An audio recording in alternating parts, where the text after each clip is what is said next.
Quiet on set. Speed. And action. I know it was you, Fredo. You broke my heart. You know how to whistle, don't you? You just put your lips together and blow. Welcome to the Foot and Friends on Film podcast, discussing everything about cinema. Now here's your host, Nick Baylor. What's in the bar? Houston, we have a problem. You can't handle the truth. Oh, no, it's you crazy. Welcome to the official podcast of Foot and Friends on Film.com, where we discuss everything about cinema. I'm your host, Nick Mailer. On today's episode, John and I are going to be sitting down talking about the career of Mr. Tom Cruise.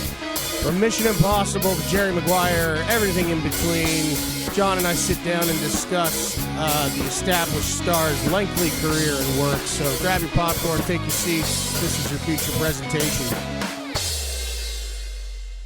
As mentioned, we are the official podcast of Foot and Friends on Film.com, where our motto is any film you haven't seen is a new experience. You guys know the drill. We're going to sit down with a big man. Today we're talking about Tom Cruise. So without further ado, please welcome John H. Foot.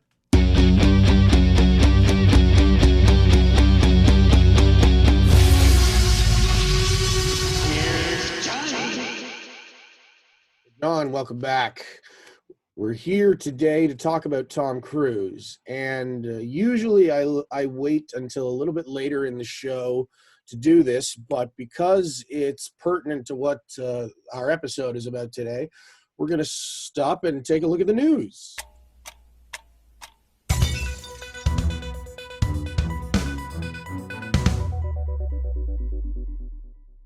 Now, as many people know, not much going on in the world of movie news. With COVID and everything, theaters are shut down, movies have been postponed, but it has just been announced by the official NASA Twitter page by Administrator Jim Bridenstine. NASA is excited to work with Tom Cruise on a film aboard the International Space Station. We need popular media to inspire a new generation of engineers and scientists to make NASA's ambitious plans a reality. End quote. Now, are we really surprised that Tom Cruise would be the guy to do this? I'm not. He's had a long association with NASA. We took our kids to the Kennedy Space Station a few years ago, and there was an IMAX film showing in the movie theater, and guess who did the narration? Mr. Tom Cruise. So he's had a long connection with NASA. He's fascinated with space flight.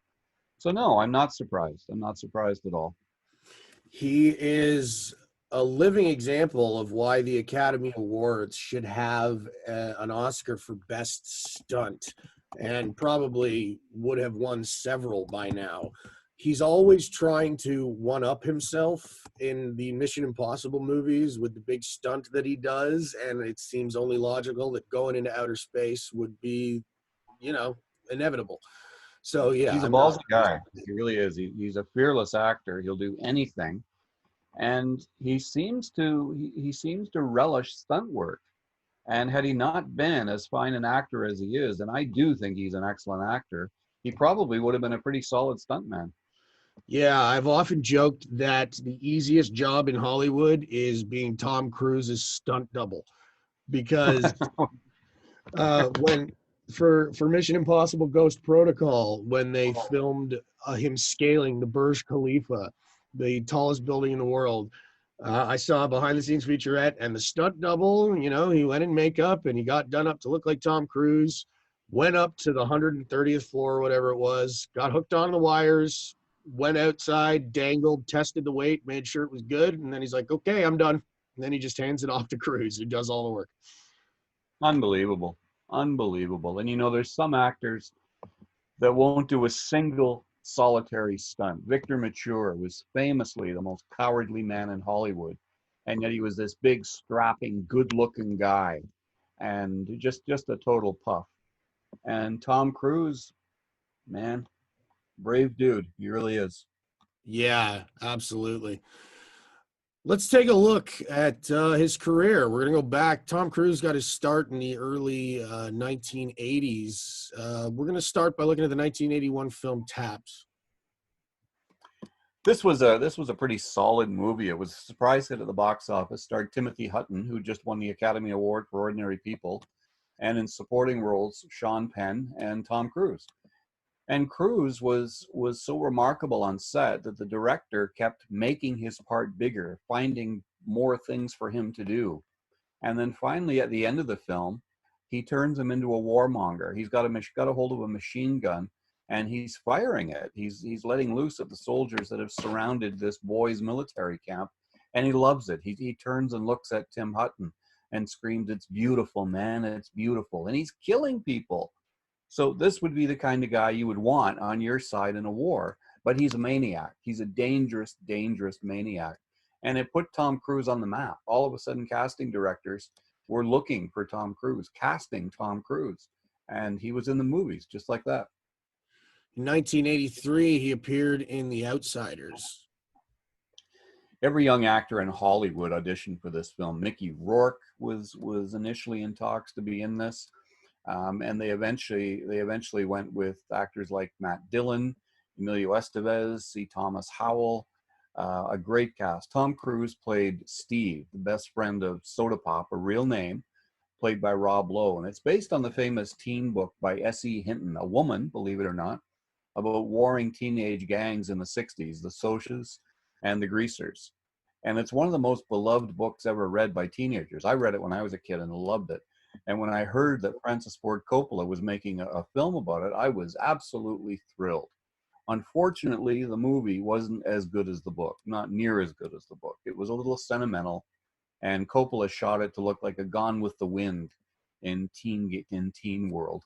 And there were just too many characters. There were too many people to keep track of. I mean, Patrick Swayze, Rob Lowe were in the cast, Cruise was there, and the aforementioned people I discussed.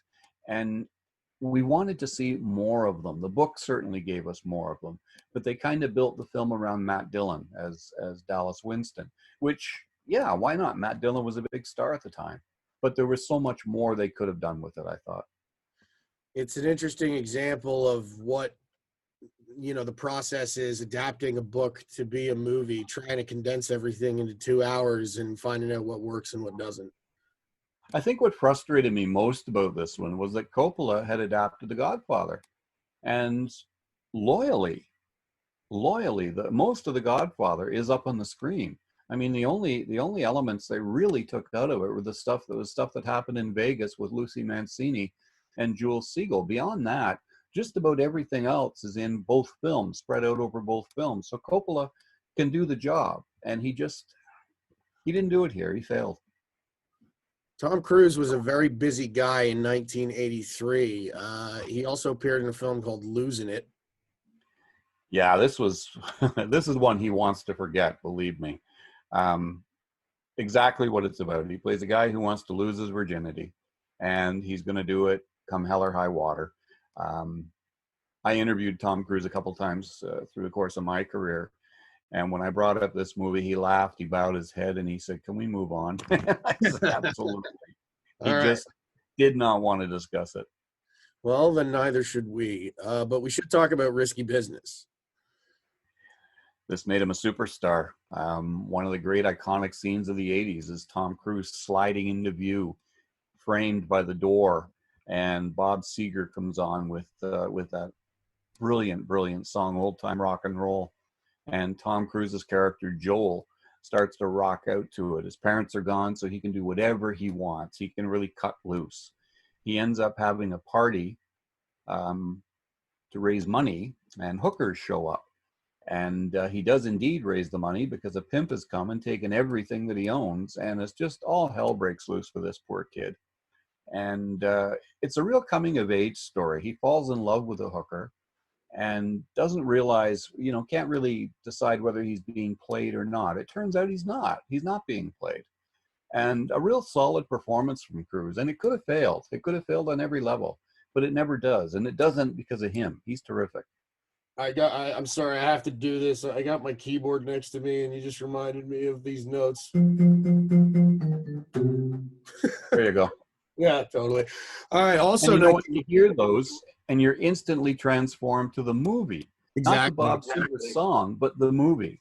Yeah, yeah. It's such an iconic moment, in the underwear and everything.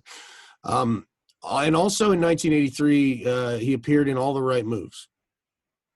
Yeah, this was another kind of low-end movie that Cruise made. He's a football star, and it's a high school romance thing, and he's the star football player. It's not much of a story. It's not much of a movie. And again, he knew it, but it was popular because Risky Business had been popular, and it came out after Risky Business in the year that was 1983. But really nothing to speak of in terms of a Tom Cruise performance. Yeah. What about the 1985 film Legend? You know, I might be one of the 5 people on the planet that love this movie. It's a demanding film to watch, and you have to get used to Tom Cruise because he's playing a forest fairy, really, a forest elf, whatever you want to call him. And his name is Jack, and he encounters a beautiful, beautiful woman that he falls in love with and he wants to protect because the devil wants to get his hands on her. And the devil is played by Tim Curry, who was famously Frankenfurter in the Rocky Horror Picture Show. And he is absolutely magnificent as this great horned, massive chested devil. And he moves on hooves. His entrance is absolutely stunning, just spectacular. And it was a real daring film for Ridley Scott to make. And it failed. It failed miserably. It didn't make a dime at the box office. I saw it 3 times in the week it was open, and it was only open for about a week. And I went to see it 3 times. Huh. Just to see the art direction and Tim Curry. Cruise was good, but it was a tough role for Cruise to play because he was so out of his element. He doesn't really work in a fantasy film. He's better in present day movies or movies made that tell a story within the last 100 years. But fantasy, I don't know, this kind of fantasy didn't work. No, he's science fiction he can handle for sure. Yeah, he can. You're right. But absolute fantasy, like storybook fantasy, fairy tale fantasy, no, it's not his thing. Brilliant actor, but he's not a guy who you picture doing different accents and all that kind of stuff. No, and I mean, it's the same with John Wayne. I think John Wayne was a brilliant actor, but you didn't hand him Shakespeare to do. Yeah. So we're coming up to 1986, and of course, we got to talk about Top Gun, they have a sequel coming out. Yeah, it comes out at Christmas if all goes well. This was huge, absolutely a huge movie, directed by Tony Scott, Ridley Scott's brother.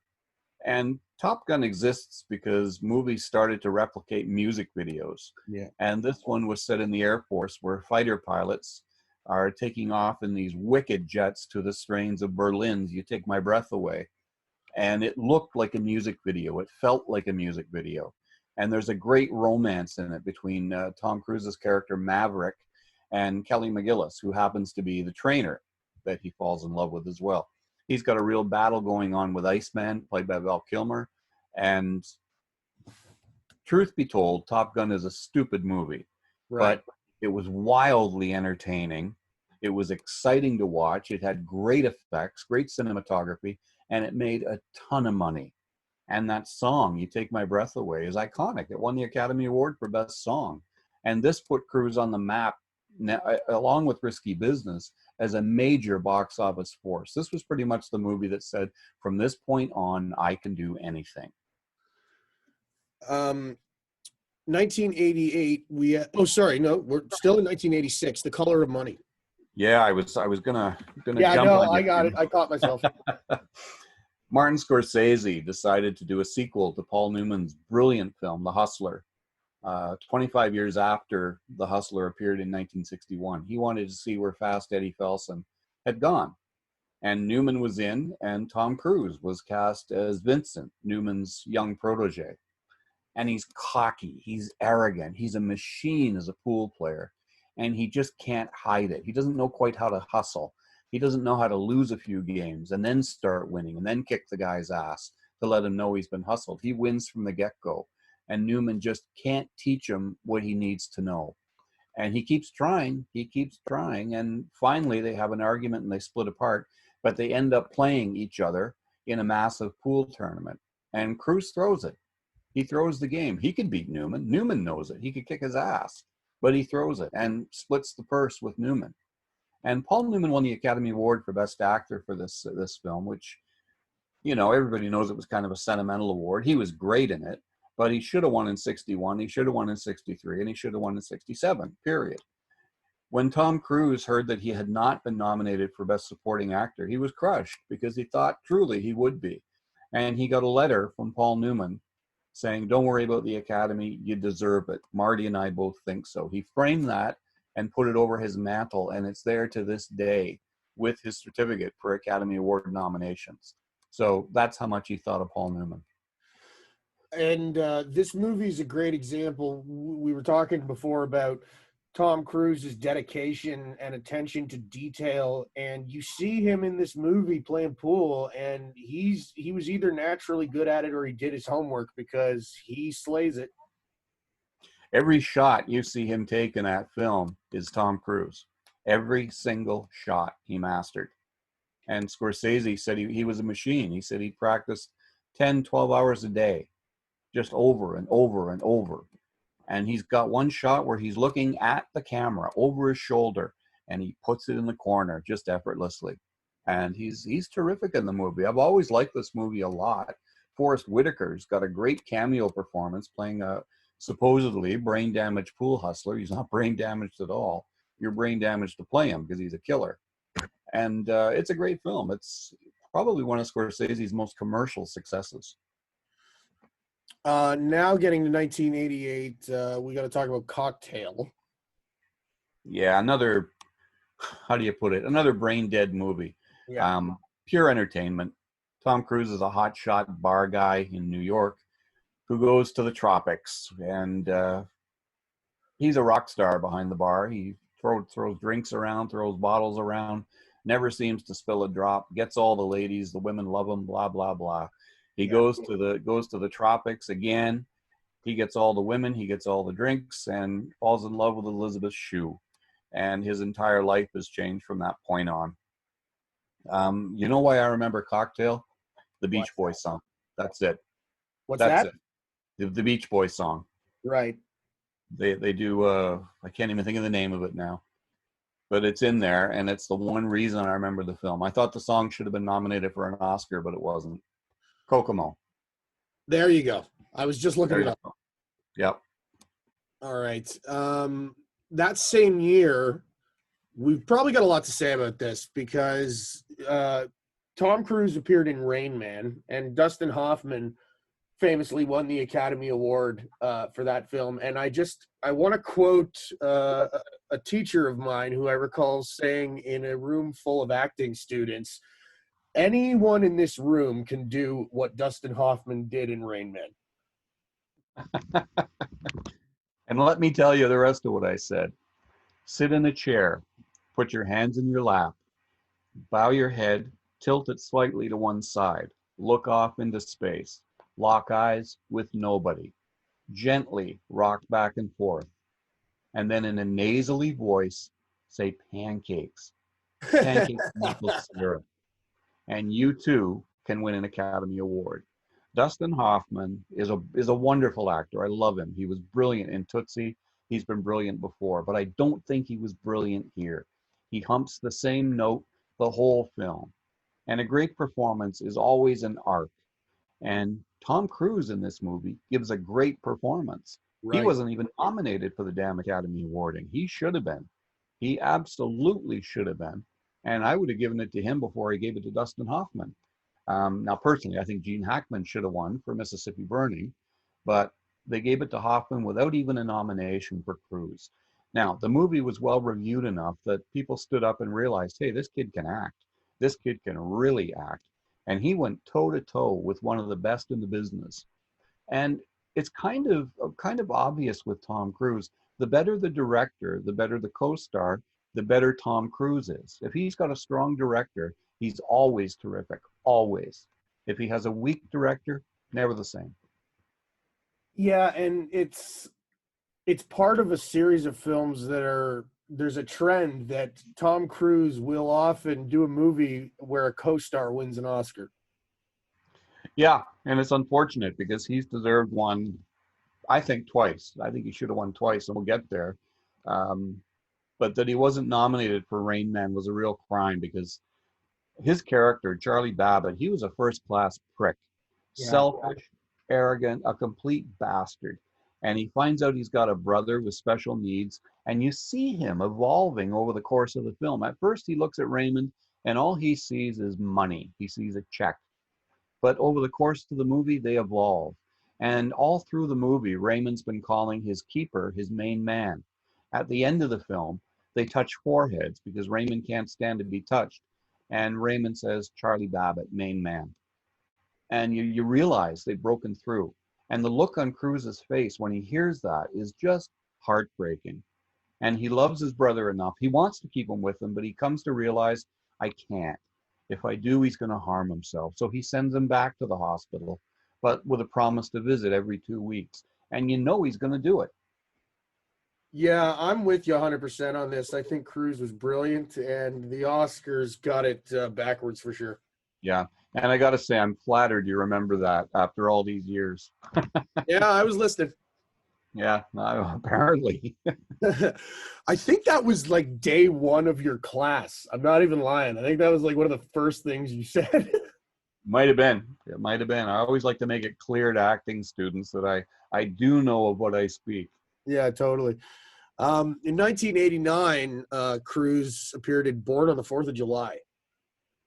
Yeah, Oliver Stone had wanted to make this movie for several years. At one point, it was set to go in the 70s with Al Pacino, but the money fell through, and Al Pacino chickened out after seeing Jon Voight in Coming Home. He didn't think he could play Ron Kovic better than Jon Voight had played Luke Martin. And in 1989, after the success of Platoon, Universal said to Oliver Stone, okay, you can make this movie, but you have to cast one of three actors, Nicolas Cage, Sean Penn, or Tom Cruise. And Oliver Stone went with Tom Cruise, which shocked everyone. They said, are you kidding? You got those other two guys and you're going to go with Cruise? And he said, he's the Top Gun kid. He's all America. He is America. If I cast him and Vietnam brings him down and he protests America, audiences will listen. And the first thing Cruise did was insist on meeting Ron Kovic and becoming friends with him, and followed him around and watched him, lived in a wheelchair. And when the movie opened, I saw it opening night and I was stunned, absolutely stunned by Tom Cruise. It was like nothing I'd ever seen him do before. He just sunk into the role of Ron Kovic, who did go to Vietnam, couldn't wait to get there. And when he got there, he found that it was nothing like he wanted it to be. It wasn't the John Wayne War that his fathers had had. He was shot 3 times. He was paralyzed from the waist down, and he came home half a man. And he knew he was half a man. He's got that stunning scene where his father's putting him to bed and he's weeping. And he says to him, who's going to love me, Dad? Who's ever going to love me? And his mother goes on these religious rampages. And at one point he looks at her and he says, thou shalt not kill, Mom. Remember that? Thou shalt not kill. And she doesn't know what to say to him. He ends up going to Mexico, where he finds himself, where he does make love to a hooker and starts to recognize that the war is wrong and he's got a say in it. And he spoke at the Democratic Convention in 1972, I believe, and was quite a success. He wrote a best-selling book called Born on the 4th of July. And when Tom Cruise won the Golden Globe for Best Actor, he brought Ron Kovic up on stage with him in tribute. Moving forward to 1990, we've got Days of Thunder. Yeah, his relationship with Paul Newman brought out a love of stock car racing. Paul Newman used to race at a track close to where I lived in Mosport. And actually, when I interviewed Newman in 1998, I mentioned Mosport, and his eyes lit up, and he said, "You live near Mosport?" And yeah, not close enough to hear the cars, but 45 minutes away, closer than you. And he loved that. He thought that was terrific. Cruise developed a love of racing through Paul Newman, and wanted to make a movie about it, and they did, called Days of Thunder, and it was expected to be a massive blockbuster the summer of '90, but it wasn't. It tanked. It was a flop. It didn't make much at all. The one thing to come out of it were those fluorescent green Ray-Ban sunglasses that Cruise was wearing. They became the big rage in 1990, not the film at all. He did become good friends with Robert Duvall, who had a supporting part in the movie, and he met Nicole Kidman. Yeah. Well, that's we're not going to really get into personal details and stuff, but obviously a big turning point in his life. Yeah. Speaking of Nicole Kidman, 1992, Far and Away. Yeah, a Ron Howard movie, a big Irish epic, made a ton of money, but it's really not about anything. It's a love story about Irish settlers coming to America and finding their own way, finding their own land, things like that. It's about a big horse race where they race to get a parcel of land, and Cruise is a bare knuckle fighter. It's a good role for him. It's an interesting role for him. But by now, he was used to meaty roles. He was used to Rain Man, The Color of Money, and Born on the 4th of July. And this just didn't offer him that. And the results were on the screen. You know, it made a lot of money, but it didn't have a lot of praise. Yeah, that Irish accent of his tips into the land of ridiculous a couple of times. Yep. He should stay away from accents, same as Brad Pitt should. Brad Pitt had a great accent once in Snatch. But beyond that, Brad should stay away from accents, and so should Cruise. Well, what about Inglourious Bastards? Yeah, Inglourious Bastards worked, but was it an accent, or was it was a Southern accent, which is easier than Austrian, like 7 Years in Tibet, Yeah, or totally. that Stick to clipped New American Orleans dialect, accent I he tried guess. to do in Interview with a Vampire, you know? Yeah, Hot and he'd cold. probably stick to just American ones. So in 1992, Aaron Sorkin's play was turned into the movie of the same name, A Few Good Men. Yeah, Rob Reiner had bought the rights to this after seeing Tom Hulce perform it on Broadway. Tom Hulce had been Mozart in Amadeus, and he gave thought to casting Hulce in the film, but the studio intervened and said, no, you gotta get a major young actor, Sean Penn or a Tom Cruise, and he went with Tom Cruise. Jack Nicholson was famously cast as Jessup, the lieutenant colonel from Guantanamo, and Kevin Bacon was the defense attorney. And it's a courtroom drama, but it's a military courtroom drama, and the military runs their law different than we do out here in the real world. And it was real interesting to look at how they worked, and you can always see Cruise thinking. He's always one step ahead. He's known for settling, for getting in, getting out, and never going to court. But this one is going to go to court. He risks his entire career by challenging Jessup. And he has a scene with Jack Nicholson where the two of them go toe to toe with each other.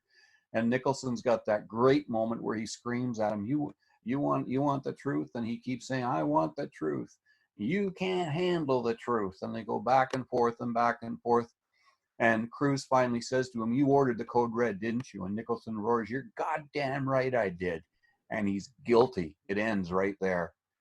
And watching the two of them, these two great actors, go toe-to-toe like that is absolutely electrifying.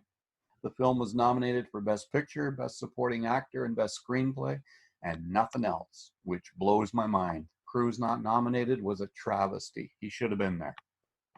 Yeah, another great performance, and just a classic, iconic moment. One of the most famous movie quotes of all time. You can't handle the truth, obviously. It is, and this movie made a lot of money. A lot of people went to see this movie because of Cruise and Nicholson together. And, you know, Nicholson got the nomination for supporting actor. Cruise carries the movie. And Nicholson was outraged when he wasn't nominated. So was Rob Reiner. They both said, well, Tom's not nominated? How is that possible? So they were both absolutely right. He should have been there.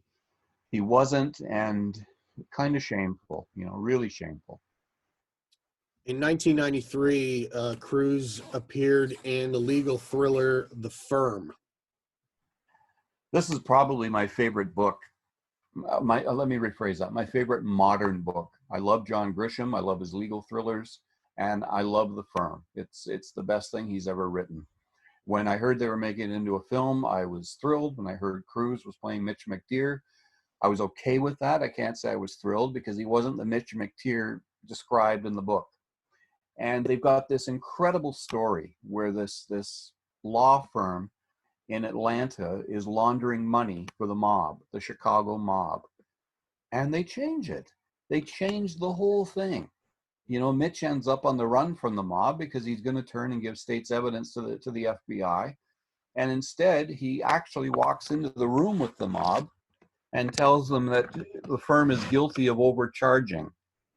And I just thought, you've got to be fucking kidding me. You took a great legal thriller and turned it into a goofy story. Sidney Pollack directed this movie. I mean, the guy made Tootsie and Out of Africa and The Way We Were, and he makes a piece of shit like this. And poor Cruise must have read The Firm and been salivating. I'm going to play this guy, and this guy is a great character. They blew it. They completely blew it in every way. His next film was based on another popular book, Interview with the Vampire. Yeah, this was a great book. Anne Rice wrote this story, and Richard Gere had toyed with playing Lestat, the vampire John Travolta, and finally they cast Tom Cruise. And fans of the book, man, they howled in outrage. You think Michael Keaton had it bad when he was cast as Batman? Cruise was crucified. Director Neil Jordan was crucified for casting Tom Cruise as Lestat. But then the movie came out, and suddenly nobody was bitching anymore. Now, I don't happen to think it's one of Cruise's best performances. I think he enjoys playing a villain just a little bit too much. And I think he knows he's the villain. And to me, a villain always works best when they don't think they're the bad guy. Ralph Fiennes in Bruges works because he doesn't think he's the bad guy. He's not all that bad. You know, Dennis Hopper has no idea he's the villain in Blue Velvet. He's just doing whatever he wants. And Cruise knows he's the villain. He knows he's the bad guy. And it just didn't work for me. I think he was the wrong actor for it. He's never bad, ever. And Anne Rice, the writer who protested loudest when he was cast, wrote a public letter of apology and had it published in Variety saying he's everything that I wanted Lestat to be. Now, there are rumors that the studio pressured her to do that.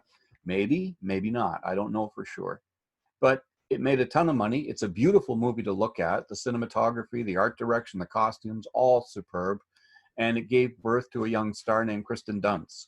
She was wonderful as a child vampire, treacherous little girl.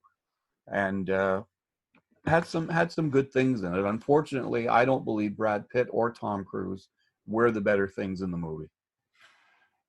You kind of took the words right out of my mouth when the controversy surrounding his casting came up. I was just about to say you would have been thought he was cast as Batman. Yeah. And again, villains often do work best when they're the hero of their own story, except the Joker. But Joker knows he's the bad guy, and that's cool. Maybe not so much anymore with Joaquin Phoenix. But anyway, that's a subject for another podcast. I think what's kind of interesting about this, if you look at the roles that Brad Pitt and Tom Cruise play, having seen some of their other work, it's almost like convention would have suggested you flip those two characters for those two actors. Might have been interesting for sure. Brad Pitt almost sleepwalks through his performance as Louis, and in the book, Louis is quite an interesting character. What I did like was that they captured New Orleans at that time beautifully, and then Europe equally beautifully. And Antonio Banderas, who I usually despise as an actor, I hate him. He's got two looks, glower and glowering. That's all he does.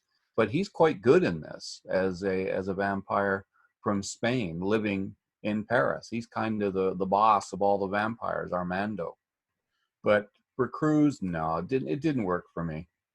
I heard Antonio Banderas was considered for the role of Maximus in Gladiator. Yes, he was. I can't see it. No, I make the joke. It's like it would just be too sexy. Like, my name is Maximus Decimus Murelius. You know, like it would. He would have been a real Spaniard, but well, it would have been like you know, fucking Topo Gigio playing the Gladiator. I mean, no, so no. In 1996, Tom Cruise played Ethan Hunt for the first time in the first Mission Impossible film. It also marked Cruise's first time as a movie producer. Yeah, Brian De Palma directed the first Mission Impossible, and I quite enjoyed it. I'm not a big action guy. I do like a story, but this was okay. It had a whole bunch of kind of a labyrinth of a story, different fingers going different ways, and they all come together at the end of it. I thought Cruise was terrific in the movie for what he had to do. It's not an Academy Award-winning performance, but a really strong movie, and it launched a franchise that exists to this day. And I personally don't care if I ever see another Mission Impossible movie again. But I know you like them, and I can't deny the stunts and the action are superb, absolutely superb, and largely thanks to Tom Cruise. But I'm done. I'm done with Mission Impossible. It's like Star Wars. If I ever have to see another Star Wars movie, I don't know. I may become suicidal. Taika Waititi was just announced to write and direct one. I heard that. I'm hoping he comes to his senses because I think he's a gifted director.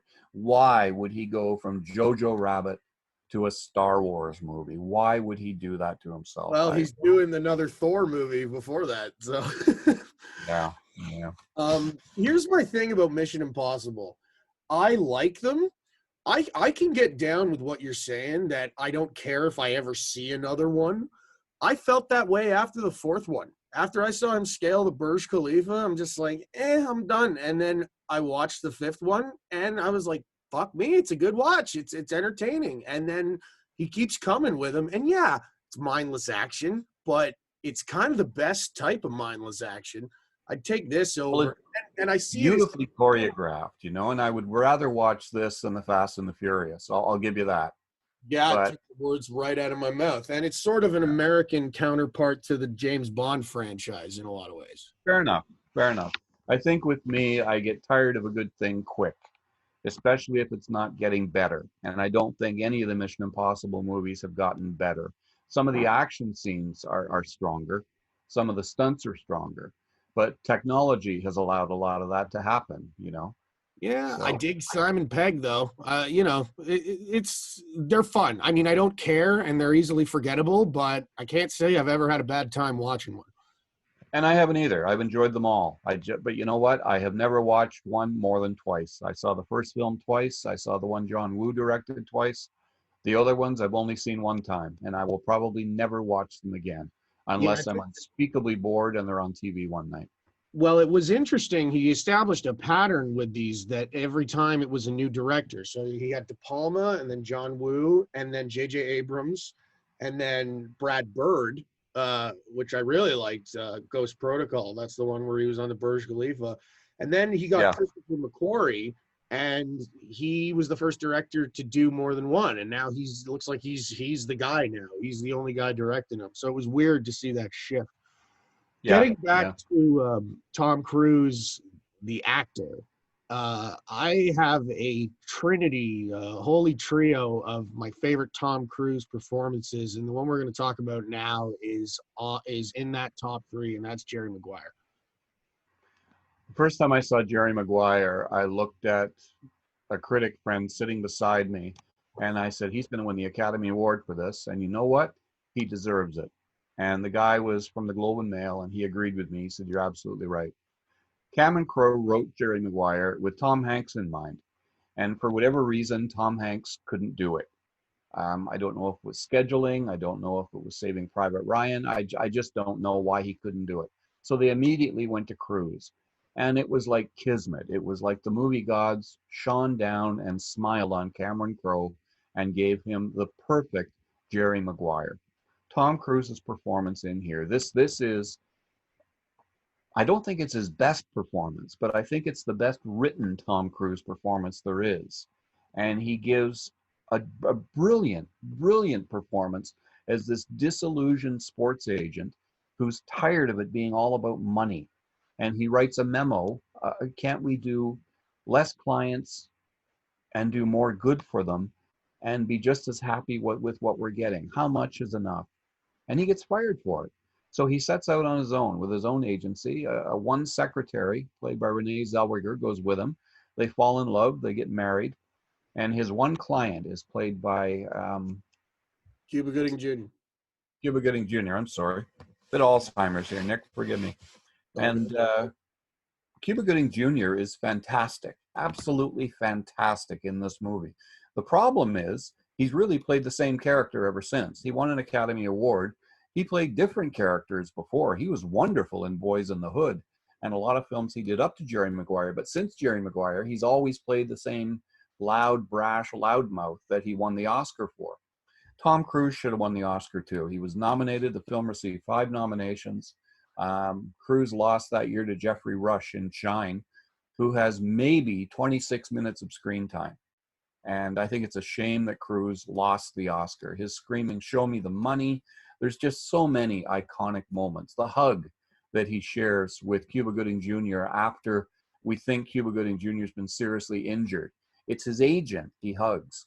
And then at the end of the film, when he's got him his money, his massive amount of money, he points to him and says, "You're my godfather a quad," or "my master a quad," or something. And that's a big, big statement for him to make. And he points at Jerry Maguire. So everything he believed in comes to pass. And lovely movie, great love story. Zellweger's terrific. But Tom Cruise got ripped off, man. He should have won the Oscar for this. Yeah, I'm totally with you. I completely agree. In 1999, Cruise collaborated with Stanley Kubrick on Kubrick's last film, Eyes Wide Shut. Yeah, I don't know quite what to say about Eyes Wide Shut. Anybody? I don't. Pardon? Does anybody know what to say about Eyes Wide Shut? Well, some people seem to think they know what it's about. There's actually a book about what it's about. They worked for 2 years on this movie, and Tom Cruise and Nicole Kidman became very good friends with Stanley Kubrick. And Kubrick was a fascinating guy, and I have no doubt he and Cruise had many great philosophical conversations about movies. But this movie just seemed to be a never-ending train that Cruise couldn't get off. And he was losing work. He was losing out on big roles because of Eyes Wide Shut. And when it finally opened, I remember walking into the Warner Brothers screening room, and everybody was kind of glum at Warner Brothers. All the faces were kind of long. And I didn't say anything to anybody. And then the movie started. And at the end of the movie, I knew why their faces were glum. It just wasn't very good. I mean, the performances were fine. Cruise is good. Nicole Kidman is terrific. But the one thing in the film that drove me crazy was that they kept repeating each other's lines. He'd say something, she'd repeat it. She'd say something, he'd repeat it. And I was thinking, Jesus Christ, can they not hear each other? Do they need to repeat each other's lines? And I don't know, it just went off in so many different directions. It never really had a great straight through narrative or the perversity that any of Stanley Kubrick's previous movies have had. And his filmography from Dr. Strangelove on is untouchable. You have, Dr. Strangelove, 2001: A Space Odyssey, A Clockwork Orange, Barry Lyndon, The Shining, Full Metal Jacket, and then this. And he died before it was ever released. He had finished all post-production. The version you see is indeed the Stanley Kubrick version. Tom Cruise saw to that, but it just wasn't a great way for him to go out. That same year, Cruise gave what I think is your favorite performance of his in Magnolia. Oh, Jesus. Yeah, this one knocked me right on my ass. I had no expectation walking into Magnolia. It was such a secretive production from Paul Thomas Anderson. All we really knew was is kind of going to be like a Robert Altman movie where there's all these characters and eventually their stories intertwine and somehow they're connected. That's all we knew. It's set in a 24-hour period in Los Angeles, and Tom Cruise plays a guru of men conquering women for sex. And he's such an angry, repellent character. And he's always in motion. He's standing up, he's doing hand flips. He's taking off his pants in front of a radio interviewer to change. He's just, he can't sit still. And when she hits him with truth, when she hits him with honest questions, he's furious. And he sits there seething with rage and says to her, she says, "Why are you not talking?" And he glares at her like he's looking through her. "I am silently sizing you up." And then we find out why. And he ends up going to visit his father who's dying.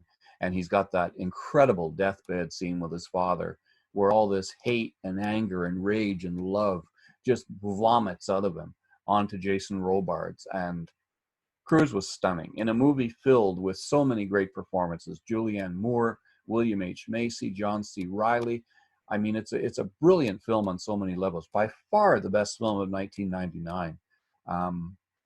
Cruise was again nominated for the Academy Award, this time for Best Supporting Actor. And he loses again. And this time he loses to Michael Caine, who won for The Cider House Rules. Good performance, not a great performance. Tom Cruise gave a performance for the ages in this movie, and he should have won. In 2000, Mission Impossible 2 happened. Enough said. 2001, this is a movie that I find incredibly polarizing. People either love it or they absolutely hate it. That's Vanilla Sky. What are your thoughts? I'm in the middle. I saw the original, the Spanish version, and I quite liked the Spanish version. When I heard that Cameron Crowe was going to remake it as Vanilla Sky, I thought, okay, that's kind of cool. A couple things bothered me about the film right away. The first was Penelope Cruz. Early in her career, she was a lousy actor. She really was. She couldn't act her way out of a paper bag, but she got better. And I championed her Academy Award for Vicky Cristina Barcelona. And I'm thrilled she was nominated for 9. I think now she's a lovely actress. But earlier in her career with Blow and with this, she was nearly unwatchable. And Cameron Diaz playing the villain, playing the one that injures David. Again, she knew she was playing a villain and loved it a little too much. Tom Cruise, I think, is very good in the film. He plays a wealthy publishing magnate named David, who is terribly injured. His face is torn to pieces in a car accident, and he wears a mask. And he may or may not have cut a deal for some type of virtual reality after his death. And it's very confusing. You have to see it a couple times to really get the gist of it and understand where it's going. It really divided critics, and you're right, it polarized audiences. People either like it or hate it, and most people, frankly, they hate it. But I think it's got some good things in it. I thought Cruise was excellent in the movie, and I thought Kurt Russell gave a very good performance too. As a movie overall, it doesn't work, but it does have some very good things in it. I dig it. I'm I actually. do too. Yeah, I I do like it. I think it's got some really interesting moments, and I think Cruise is as good as he's been in anything in this film. You know, when you have sort of big plot twists, it could go horribly, horribly wrong. But I was on board with this one, and yeah, I've seen it a few times, and it's totally watchable. I dig it. I don't understand all the hate. And you get something different every time you watch it. I do, anyway. There's something that I missed the first time because I was looking for something else. Yeah, And totally. I like that. I like that when that happens. 2002. It's actually, I should mention that Steven Spielberg has a cameo in Vanilla Sky as himself. Yes, he does. Yes, he does. And then in 2002, he'd work with Cruise on Minority Report. This is one of Spielberg's best films, I think. Roger Ebert named this the best film of 2002. And despite having Tom Cruise, despite being a Steven Spielberg movie, it did not make the money they hoped it would make. This should have been a $500 million box office hit. Instead, it was about half that, which was pretty good, but still they expected more. Cruise is terrific. He plays John Anderton, a guy who has created a system of law where they catch criminals before they do the crime. And there's no doubt they're going to do the crime because 3 people called precognition, have seen them doing the crime. And the whole setup for how a precog sees it and then delivers the information to the police is really cool and really interesting. And one day, the name on one of the balls is John Anderton. And he's being set up. And we know he's being set up. And we're pretty sure who set him up. It's a really interesting look at the future. 2051 is the year. And computers have really taken a huge part of society and made everything so much easier. Cruise is terrific. I mean, he gets to do everything Cruise likes to do. He gets to be chased, he gets to run, he gets to fight, and he gets to give a good performance as a father whose son disappeared. just disappeared. And he's anguished by that. He and his wife have divorced, despite the fact they still love each other. There's a great supporting performance from Samantha Morton as one of the precogs, and a thoroughly enjoyable movie, and with a lot of meat in there too. I mean, it's not a fluffy, light little sci-fi movie. It's a dark story, and Cruise is terrific in it. Yeah, totally. He did a bunch of work as a producer in the early 2000s, but we're coming up to the second of my trilogy of favorite Tom Cruise performances in The Last Samurai. I fucking love this movie. I think he is absolutely brilliant in it. I do too, and I share your love for it. It was directed by Edward Zwick, who directed Glory, another one of my favorite films. And Cruise plays Nathan Algren, a veteran of Little Bighorn and the Indian Wars, and he has just seen so much death. He escapes into a bottle. He is lethal with a gun. He's an absolute killer, but he can't handle it anymore. He doesn't want to see any more death, and he quite frankly rather be dead. He's given an obscene amount of money to go to Japan to help train the army to fight against the samurais. And in their first conflict, he's taken prisoner by the samurai and taken into the mountains where he must stay for the winter because there's no getting down. And while there, he learns their ways. He becomes friends and then best friends and almost soulmates with the leader of the samurais, played by Ken Watanabe.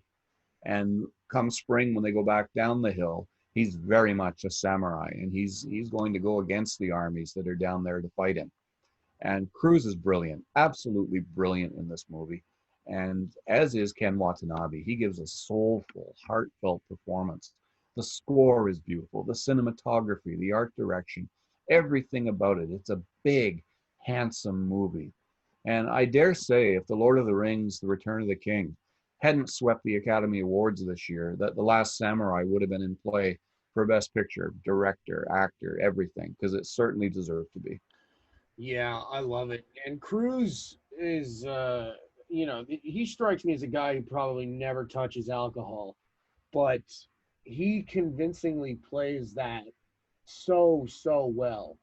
And Oh, he does. The scenes where he's screaming for sake, and you can just about smell the booze pouring out of his system. And he doesn't even recognize the favor they're doing him by drawing him out. And even the samurai know that this guy's haunted. This guy's seen so much death. And he's one of them, and they know that too. Yeah, and he has a brilliant arc. I remember he, early on when they're talking to him about taking on this job, he encounters a guy he knew from the Native American Wars who he saw slaughter people, and he has this great little speech where he says to him, he's like, "You want me to kill Japos? I'll kill Japos. Whatever you want. You pay me $500 a week, I'll kill anybody you want, but just know this, I'd gladly kill you for free." Yep. Tony Goldwyn played him. And Tony Goldwyn always plays a bastard. He started off in Ghost as a bastard. Very few people play a prick better than he does. And Cruise gets him. He gets him in the movie. Yeah, and it's very satisfying. Yes, it is. The next movie we're going to talk about is the third of my three favorite performances of Tom Cruise. 2004, he appeared alongside Jamie Foxx in Michael Mann's Collateral. And this is an example of a movie where Tom Cruise plays a villain excellently. He's brilliant in this. They both are. And one couldn't do without the other. He's sleek. You know what he looks like? He looks like a shark. Even down to the gray suit and the premature gray hair. And he moves with confidence. He speaks with confidence. He kills with confidence. Everything he does in this movie, he does absolutely with a purpose and absolutely right. And when Jamie Foxx realizes what he wants him to do, to drive him around when he makes these kills all night, you can see the terror on Jamie Foxx's face, because his initial thought is, and at the end of the night, he kills me because I'm a witness. And, and the two of them bounce off each other beautifully.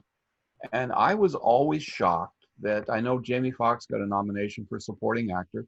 I was again shocked Cruise wasn't nominated, because I think he should have been. There's a great metaphor where you see the coyotes wandering through the streets of Los Angeles. Yeah. That's Tom Cruise. That's him. That's the Predator. And it's a beautiful metaphor from Michael Mann. I also love that scene because it uses such an appropriate song by the group Audio Slave called Shadow on the Sun. He's used Chris Cornell in a few of his movies, but I love this movie. And I think, seeing Cruise play a real just Darwinistic, practical apex predator type guy is really, really cool. No conscience whatsoever, and no problem killing who he's got to kill.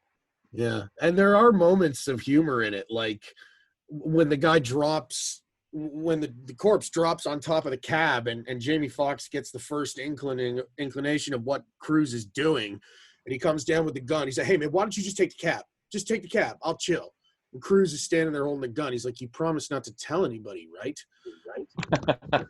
Like, "Yeah, man, I won't tell anybody." And then there's the perfect pause. And he's like, "Get in the fucking car." Terrific. It really is a terrific film.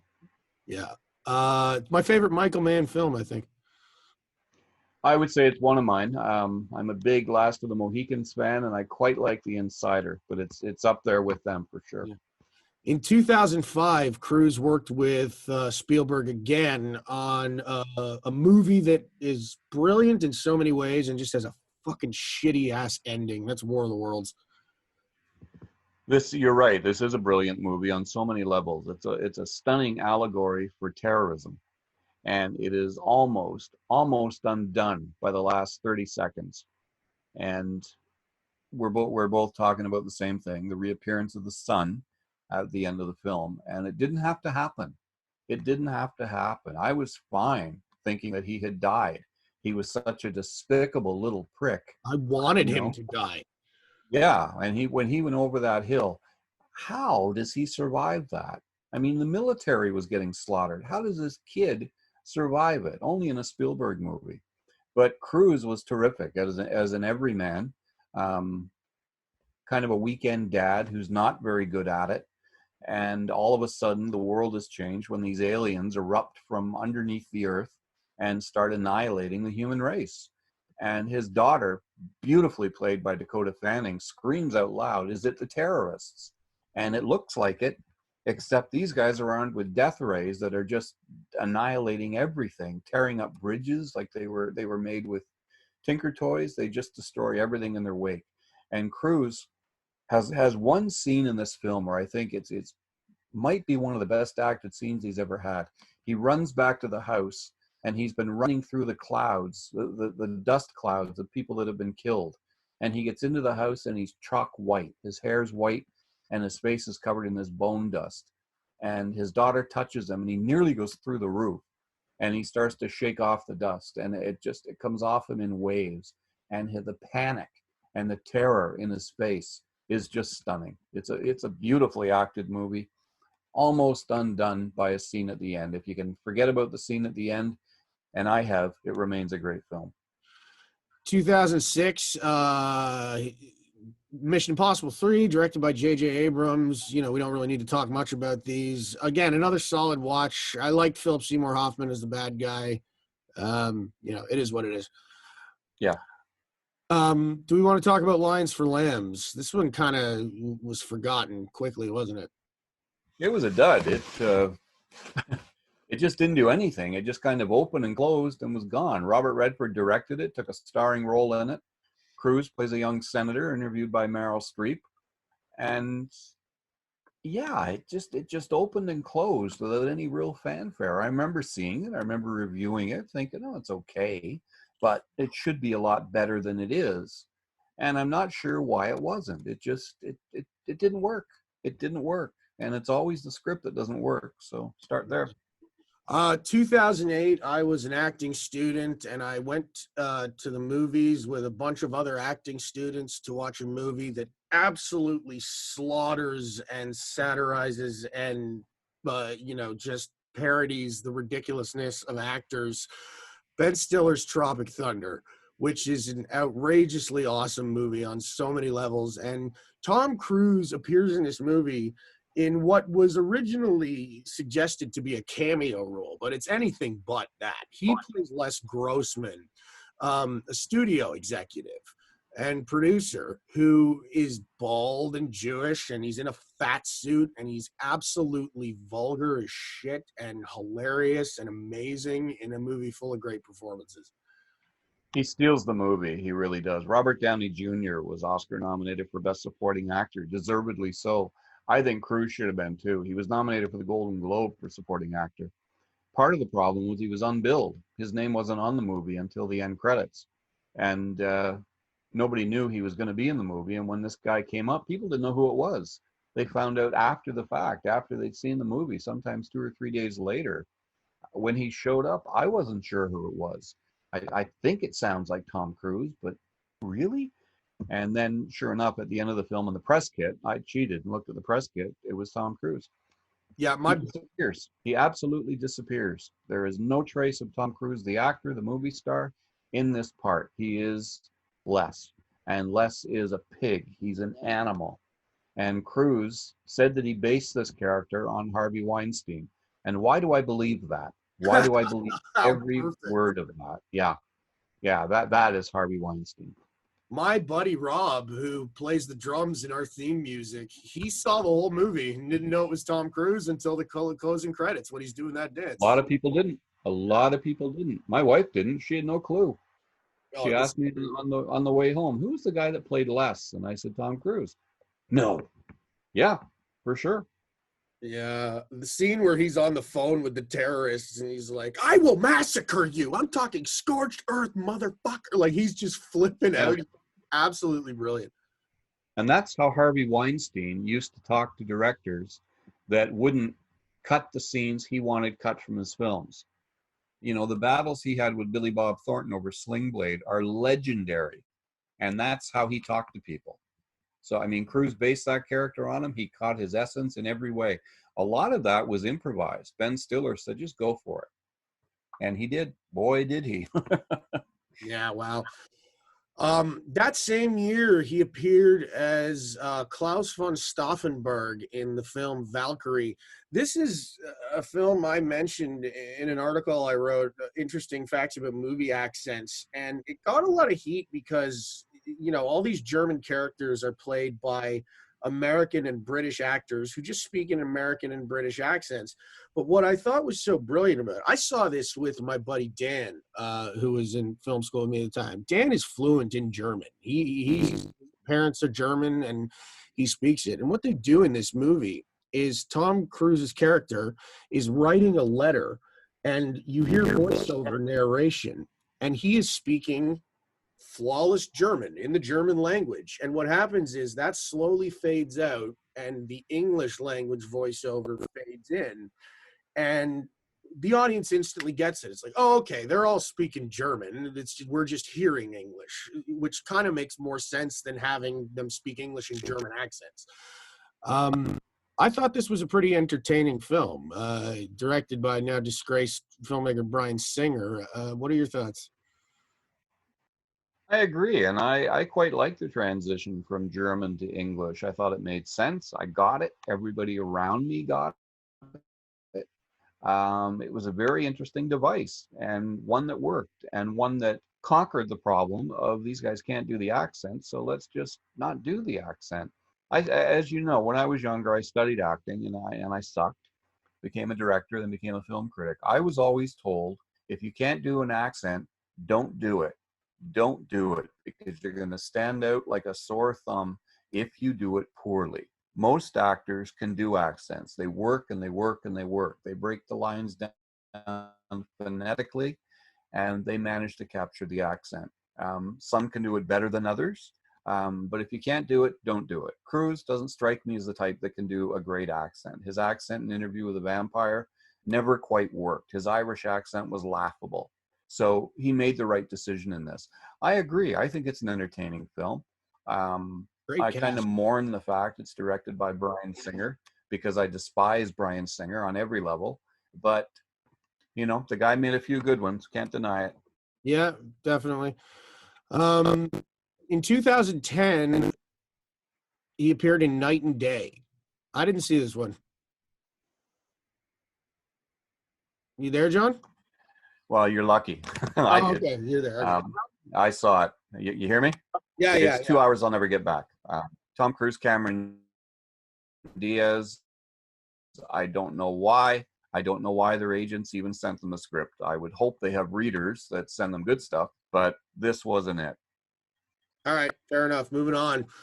2011, Mission Impossible Ghost Protocol, directed by Brad Bird. This movie's notable because in it, Ethan Hunt scales the tallest building in the world. And we talked about this a little bit. And at first, Brad Bird or the producers sat down with Tom Cruise and they talked about building a replica of the top of the building and using green screen. And Tom Cruise was like, nope, I'm doing it for real. And of course he did. Again, another entertaining watch. We've talked about these movies. In 2012, Tom Cruise gives a brilliant performance in a shit movie called Rock of Ages. Oh, he's great in this. He's great in this.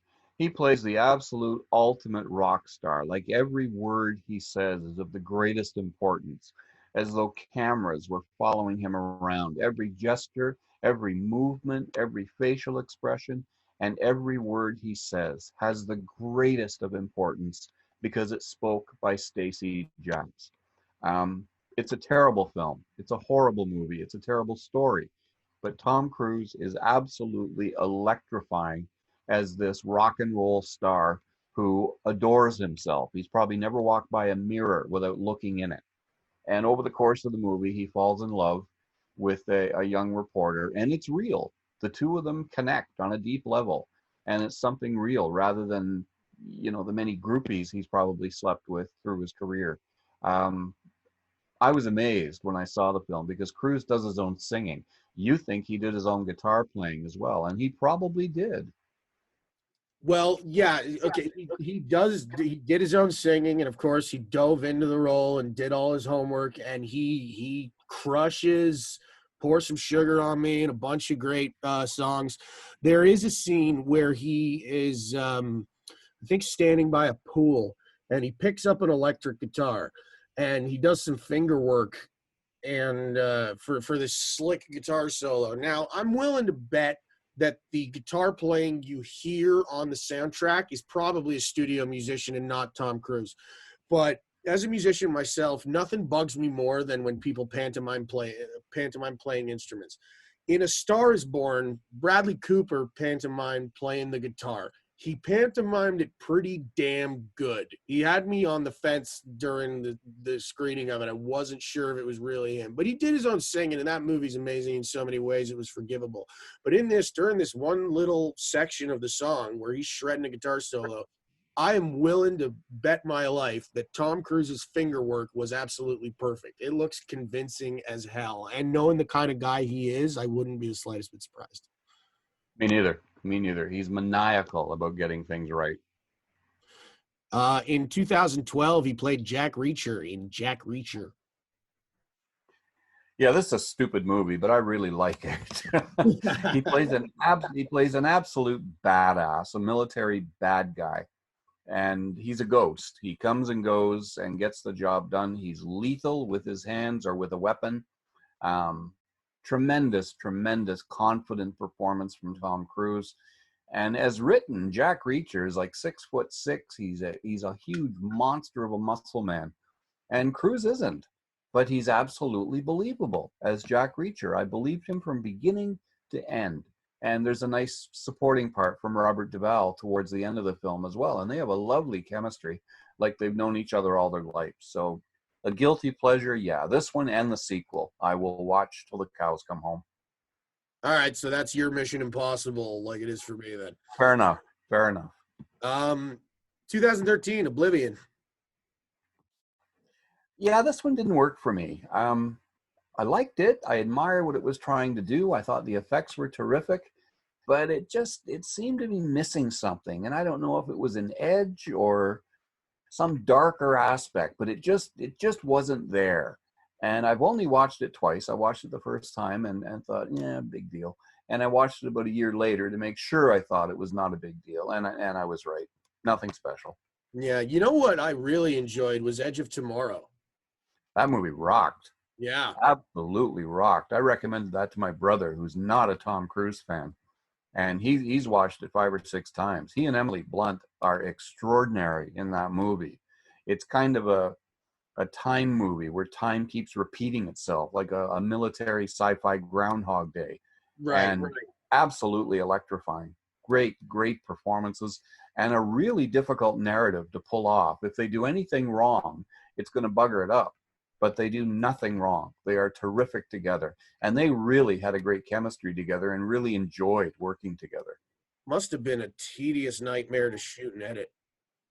They talk about it on the Graham Norton show, a British talk show that I get a kick out of watching every now and then. Love that And show. they talk about it in depth. And they did say it was a difficult shoot. They said getting everything, the continuity was a bitch, because everything had to be perfect. It all had to match with the previous shot.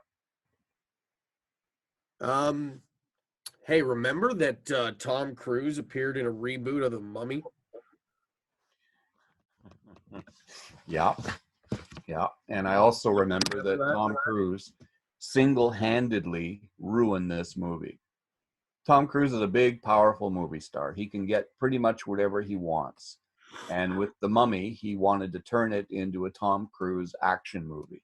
They had a script, and it was a good script.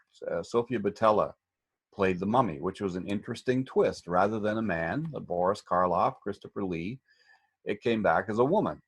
And I liked that idea. And then the movie becomes all about Tom Cruise. And The Mummy was the worst film I saw that year, by far, the worst I saw. And it actually put an end to the Universal Dark Universe. They were going to remake all their old 1930s movies. The Wolfman, Dracula, The Invisible Man, blah, blah, blah. Frankenstein. Now they're not. It ended. It ended with The Mummy. So yeah, they had big names attached too. They had. They did. They sure did.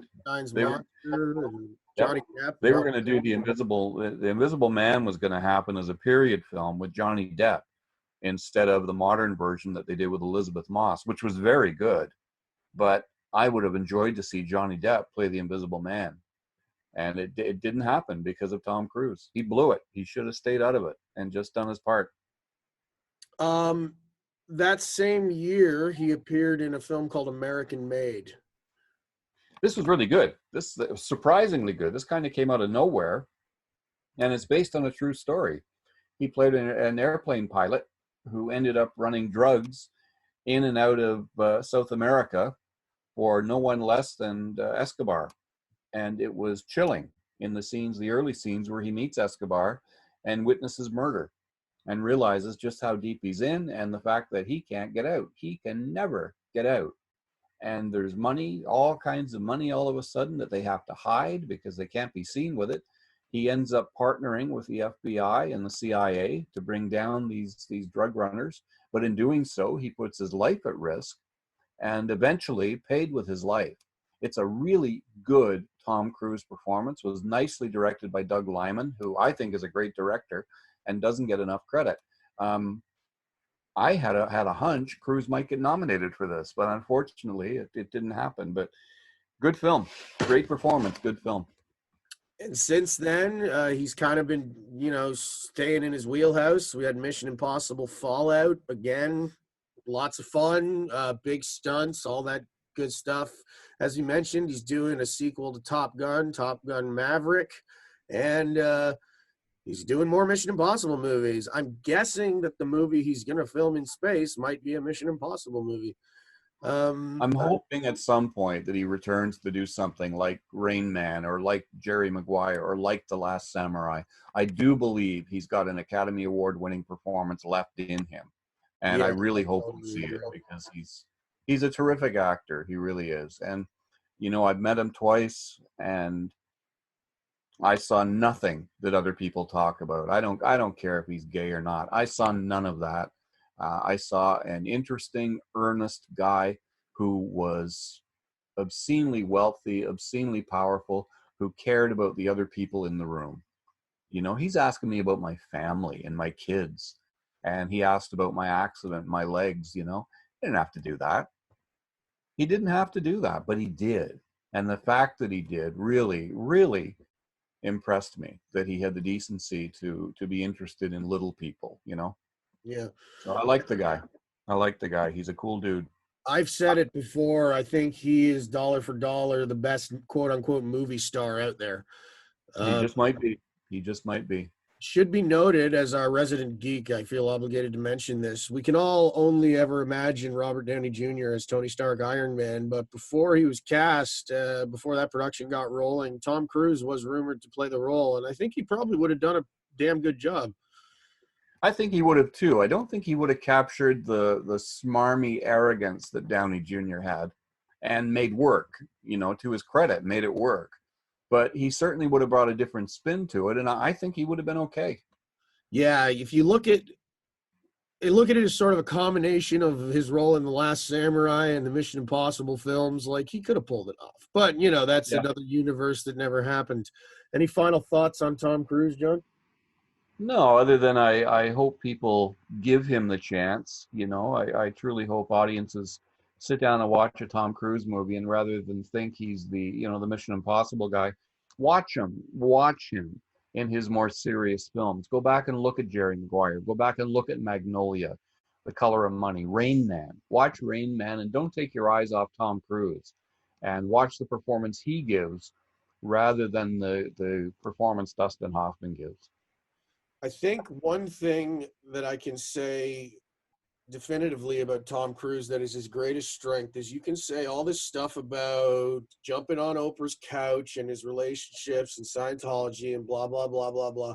5 minutes into any Tom Cruise movie, you forget all that because he's just so compelling on the screen.